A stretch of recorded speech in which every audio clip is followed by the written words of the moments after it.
So imagine a civilization where the land beneath your feet didn't just dictate where you built your home, but literally defined the very soul of your existence. We're talking about a world where your food, your clothing, your music, even your concept of love, all mapped perfectly to the specific geography around you. Welcome to this explainer. Today, we're immersing ourselves in the breathtakingly cinematic world of ancient Tamil literature, specifically the Sangam age. We're going to explore how these ancient people didn't just survive in nature, they essentially became an extension of it. Okay, let's dive into this.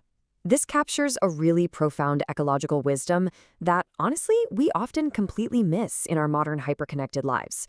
For the people of the Sangam era, nature absolutely wasn't a resource to be conquered, it was a mirror. The environment shaped human emotion and culture in such a hyper-detailed, harmonious way that it's genuinely awe-inspiring. To truly understand how they pulled this off, we need to look at their ultimate organizing principle. So let's jump straight into Section 1, the five-fold landscape, known as the Ayantani system. The Ayantani was this beautiful, unyielding harmony between human society and natural geography. The word itself literally translates to five landscapes. Think of it like this. Human life wasn't just randomly scattered around. It was intentionally categorized based on the very terrain people inhabited. Every single landscape had its own specific deity, occupation, flora, fauna, and, get this, even its own specific type of romantic emotion. Today, we are journeying deep into two of the most visually stunning and dramatically different realms of this framework. We're heading into the towering, mysterious mountains and then down into the lush pastoral forests. Moving on to Section 2, Kurinji, the mountain realm. This is the domain of misty peaks and dense canopies. Welcome to Kurinji. The people who thrived in this extreme high-altitude environment were known as the Kuravar, the Kanavar, and the Vetuvar. And their lives were just deeply entangled with the steep slopes and dense forests they called home. Picture this, okay? It's the dead of winter, the season they called Kutir. The time is Yama, which is midnight. A freezing mist is rolling over the hillsides. While the rest of the world is fast asleep, the Kurinji people are wide awake. This was the absolute prime time for their adventurous, adrenaline-fueled lifestyle. They navigated these treacherous, dark slopes, hunting wild game and guarding their precious crops, all while believing they were under the fierce, protective gaze of their god, Murugan, who was also known as Sion. And honestly, it's brilliant how perfectly adapted they were to this incredibly rugged environment.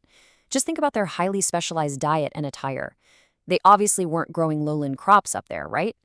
Instead, they ate Ivana venal, a very specific mountain rice, and foxtail millet, which they loved to mix with pure wild honey. Their protein came from hunting deer, wild boar, and even monitor lizards.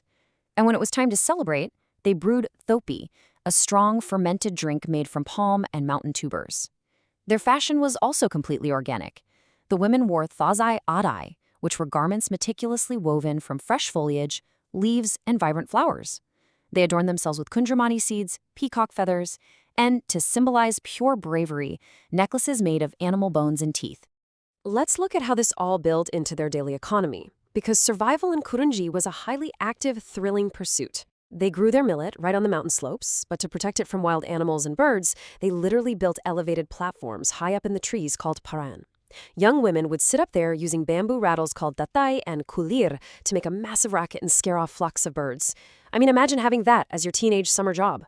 Beyond farming, their economy relied heavily on gathering honey, digging for wild yams called vali, and hunting. And since they couldn't produce everything up in the clouds, they utilized a genius barter system. They traded luxury mountain goods like surplus honey, elephant ivory, and fragrant agarwood with neighboring lowland areas in exchange for everyday essentials like salt and regular rice. Now, their cultural expressions were just as wild and vibrant as their surroundings. Their deep spiritual connection to the mountains was celebrated through the intense, highly rhythmic Variatu dance. They often performed this in a literal trance-like state to invoke their god. They also danced the Kundra Kuravai and played a very specific stringed instrument called the Kurinji Yaj, tuning it perfectly to the unique mountain melodies, or Kurinji Pan.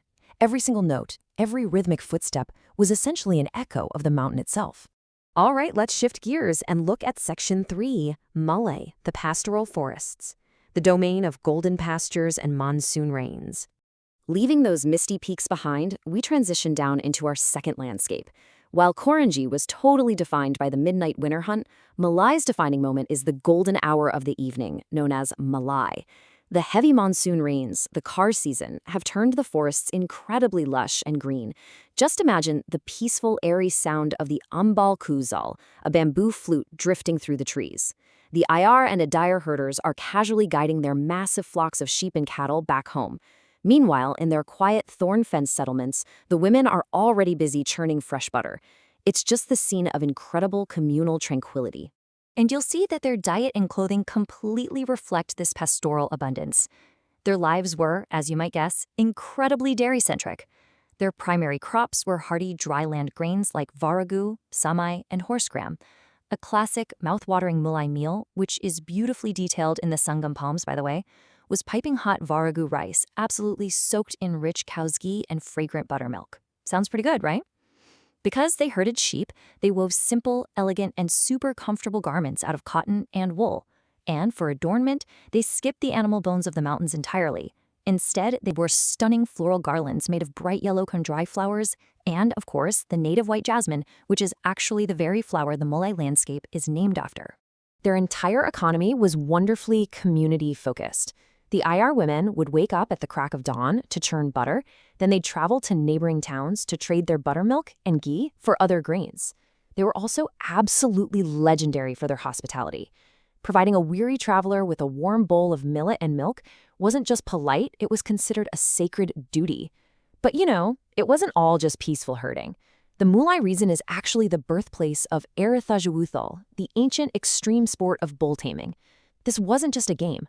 A young man's valor was literally proven by his ability to tame a fierce bull.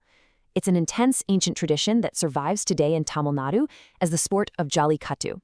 Back then, success in the arena was very often the prerequisite for earning the hand of an Ayar woman in marriage. Which brings us to Section 4, A Tale of Two Landscapes, where we synthesize these dual worlds. Now, what's really fascinating is when we put these two distinct worlds side by side. It reveals the true genius of their ecology. Just think about the stark contrast here. Up in the mountains, the Kudavar rely entirely on hunting, eating wild meat and honey, and dressing in literal foliage. Down in the pastures, the Ayar rely on herding, consuming dairy and grains, and wearing woven cotton. Up high, they live in small hill huts called Sirokudi and worship the fierce god Murugan. Down below, they live in thorn-fenced settlements called Padi and worship Thirumal, the preserver. Do you see it? Geography dictated entirely unique, yet equally sustainable lifestyles. They didn't force one way of life onto another landscape. They adapted themselves completely to what the land offered. Even their arts and pastimes contrast beautifully. Kurinji arts are heavily rooted in mountain mysticism. You have the intense, trance-like Variattu dance and the precise plucking of the Kurinji yash. Meanwhile, Mullai arts are deeply pastoral and community-driven. You have women holding hands in the Aichiar Karave dance, the soothing breath of the bamboo flute, and of course that explosive communal spectacle of bull-taming. And this right here highlights the sheer poetic brilliance of the Sangam literature. They didn't just document the food people ate or the jobs they did. They paired the very seasons and times of day to the mood and labor of the specific landscape. Kurinji is forever linked to the chilling danger of winter midnights, perfect for a secret lover's rendezvous or a stealthy hunt. Mullai, on the other hand, is eternally bound to the lush monsoon evening, a time of domestic peace, of waiting, and of returning home. It is just an incredibly sophisticated way of viewing time, space, and human emotion as one single unified concept. Finally, let's wrap up with Section 5, Living in Natural Harmony, and the lessons we can take from the ancient Tamils. I think the absolute core lesson we can take away here is that these people did not seek to conquer nature. They didn't try to terraform the mountains into pastures or the pastures into mountains. No, they sought to seamlessly mirror the earth they stood upon. Kurinji and Mullai are just incredible testaments to ultimate human adaptability. The Sangam Tamils aligned everything, their food, their clothing, their art, their economy, and literally their very heartbeat, to the shifting seasons and the specific soil beneath their feet. They left us with a profound, beautifully realized blueprint for truly sustainable living. Which leaves us with a final and pretty provocative thought. In our modern world, where we are so often insulated and completely disconnected from the natural rhythms of the earth, how can we find our way back to this kind of perfect natural harmony? How can we learn from the Kuravar of the Misty Mountains and the Ayar of the Golden Pastures to once again truly mirror the landscapes we call home? Take a moment to think about what your landscape actually is and how you might better connect with it. Thanks so much for joining me on this incredible journey through the Sangam age, and I'll catch you on the next explainer.